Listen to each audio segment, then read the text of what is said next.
Laṅkāvatāra Sūtra, Part 79. Mahāmati Bodhisattva once more asked the Buddha, "Followers of other paths all give rise to projections of impermanence. The Bhagavan also teaches that all phenomena are impermanent, that they arise and that they cease. What does this mean? Is this wrong, or is this right? And how many kinds of impermanence are there?" The Buddha told Mahāmati, "Followers of other paths have 7 kinds of impermanence, none of which are taught by me. And what are the 7? Some say impermanence is when something is created and then abandoned. Some say impermanence is the destruction of shape. Some say impermanence is form. Some say impermanence is the process during which form changes, and that because it involves an uninterrupted dissolution, like the transformation of milk to curds, the process of change is imperceptible, but that impermanence destroys whatever is there. Some say impermanence is something that exists. Some say impermanence is something that exists and does not exist. And some say impermanence is something that does not arise, but is inherent in all phenomena." Mahāmati, according to impermanence as something that exists and does not exist, the individual characteristics of the 4 elements and what they comprise are destroyed, but the self-existence of the 4 elements is imperceptible and does not arise. According to impermanence as something that does not arise, neither the existence nor non-existence of anything arises, and even the most careful analysis yields nothing, neither permanence nor impermanence. This is the meaning of what does not arise, not of what does arise. This is what characterizes impermanence as something that does not arise. Those who don't understand this fall prey to the view of followers of other paths that impermanence is something that arises. Mahāmati, as for impermanence being something that exists, this is a projection of one's own mind, and not of the existence of permanence or impermanence. What does this mean? It means that the existence of impermanence itself is not destroyed. Mahāmati, the non-existence of what exists is the result of impermanence. Except for impermanence, there is nothing that can cause what exists not to exist. It is like a club, or a roof tile, or a rock. It breaks things. Clearly, it is no different for anything else. For in terms of existence and impermanence, there is no difference between cause and effect.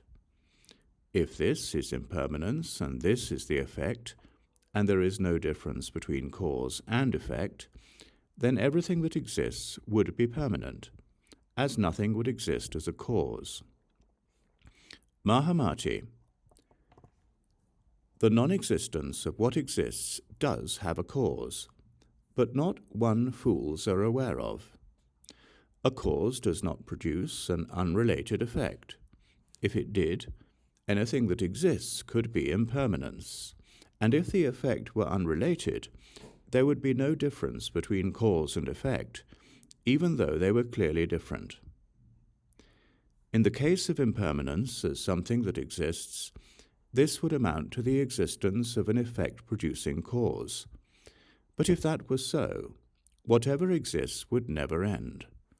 If everything that exists amounted to an effect-producing cause, then impermanence itself would be impermanent. And because impermanence would be impermanent, everything that exists would not be impermanent, but permanent. As for impermanence being inherent in whatever exists, this is contradicted by the 3 periods of time. Either it is destroyed along with past forms, or it does not arise in the future because such forms do not arise, or it is destroyed along with present forms. Forms are different combinations of the 4 elements, and the essential nature of the four elements and what they comprise is not subject to destruction, as it neither varies nor does it not vary. But while, according to followers of other paths, the four elements are indestructible, it is common knowledge that the four elements and all the forms they comprise throughout the three realms arise and cease to exist. Where then do the followers of such paths conceive of impermanence as existing apart from the four elements, and what they comprise, if the four elements do not arise, and their essential nature is not subject to destruction? As for impermanence existing apart from initial creation, there are no other four elements than the four elements, because among the individual characteristics of their different characteristics, no differences can be found. Since they don't differ, they don't create something that does. This kind of impermanence, you should know, involves the non-arising of dualities. As for impermanence being the destruction of shape, this means that the four elements and what they comprise are not destroyed. They are never destroyed. Mahāmati, if one analyzes objects into the finest particles, one observes their destruction, as the shapes of the four elements and what they comprise cannot avoid appearing to differ in terms of their dimensions. But this is not true of the four elements. The four elements are not destroyed. It is the shapes that appear to be destroyed. This falls under the doctrine of the Samkhyas. As for impermanence consisting in form, this means form itself is impermanence. But what is impermanent are shapes, not the four elements. If the four elements were impermanent, this would deny worldly convention. The denial of worldly convention falls under the doctrines of the Lokayatas, who view whatever exists as nothing but words and individual characteristics as not arising. As for impermanence consisting in change, this means that the existence of form appears to differ, not the four elements. For example, when we use gold to make ornaments, its appearance changes, but the nature of gold is not destroyed. It is only the ornaments that are subject to destruction. Thus, changes in whatever else exists are also like this. Such are the various views of impermanence held by followers of other paths, who imagine that when fire destroys the four elements, their individual characteristics are not destroyed.